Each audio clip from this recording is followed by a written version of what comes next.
አምባገነኖች ፍጹም በሆነ ስልጣንና በጥርጣሬ ማለትም ፓራኖያ የሚነዱ እጅግ በጣም ያልተለመዱና እንግዳ የሆኑ ባህሪያትን በተደጋጋሚ ያሳያሉ።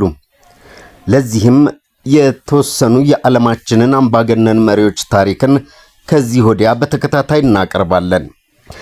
ለምሳሌ ከኡጋንዳ ኢዲ አሚን ዳዳን፣ ከሩሲያ ጆሴፍ ስታሊንን፣ ከካምቦዲያም ፖል ፖትን፣ ከቬኔዙዌላ ሁጎ ቻቬዝን፣ ከሊቢያ ሙአመር አልጋዳፊን፣ ከሰሜን ኮሪያ ኪም ጆንግ ኢልን እንደዚሁም ሌሎች አምባገነኖችን ልዩ ባህሪያት በተከታታይ ማስደመጥ እንጀምራለን።